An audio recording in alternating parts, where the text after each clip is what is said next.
एखादं साम्राज्य जिंकायचं म्हणजे काय लागतं? तोफा, तलवारी, सैन्य, बरोबर ना? पण विचार करा, जर कोणी फक्त कागदपत्रांच्या जोरावर साम्राज्य उभं केलं तर. आज आपण अशाच एका जबरदस्त रणनीतीबद्दल बोलणार आहोत. लॉर्ड वेलेस्लीची सबसिडरी अलायन्स किंवा सहाय्यक सैन्य पद्धती. हेच तर मोठं कोडं आहे नाही का? म्हणजे तुफान न वापरता फक्त करारांच्या माध्यमातून एक अख्खाच्या अख्खा उपखंड कसा काय जिंकला गेला असेल. चला तर मग यामागचं राजकारण आणि ती जबरदस्त रणनीती काय होती तेच आज समजून घेऊया.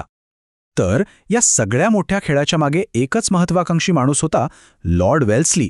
जेव्हा तो 1798 मध्ये गव्हर्नर जनरल म्हणून भारतात आला ना, तेव्हा इथली राजकीय परिस्थिती म्हणजे त्याच्यासाठी एक मोठी संधीच होती.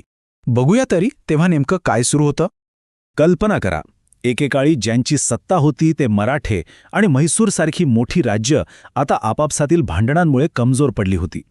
आणि हीच पोकळी लॉर्ड वेल्सलीने बरोबर ओळखली.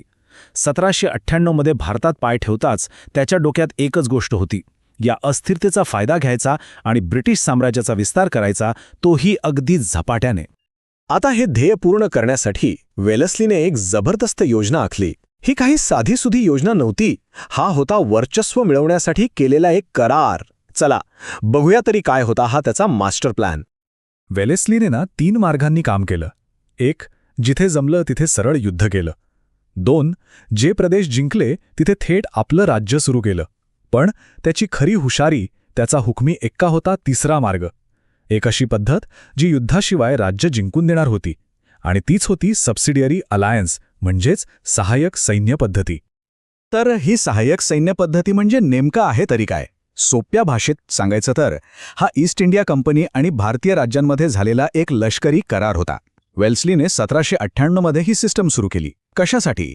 तर भारतीय राज्यांना हळूहळू ब्रिटिशांच्या नियंत्रणाखाली आणण्यासाठी.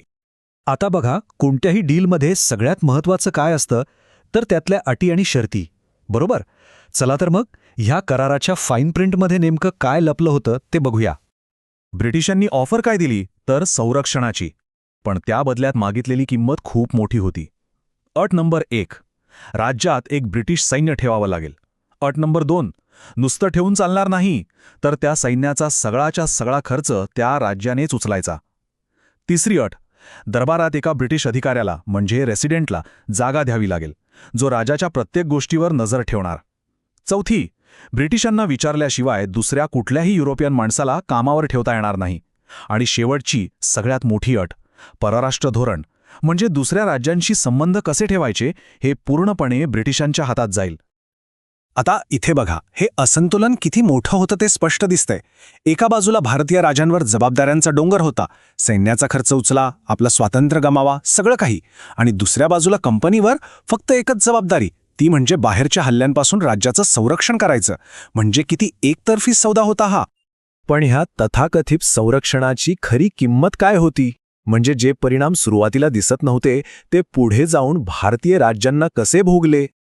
या सगळ्या व्यवहाराचा खरा अर्थ एका वाक्यात सांगता येतो: सुरक्षेच्या बदल्यात सार्वभौमत्व विकलं गेलं. म्हणजे बाहेरील सुरक्षेसाठी राजांनी आपलं आतलं स्वातंत्र्य, निर्णय घेण्याचा हक्क गमावला होता. आणि हा एक असा सौदा होता ज्याची किंमत पुढे अनेक पिढ्यांना मोजावी लागली.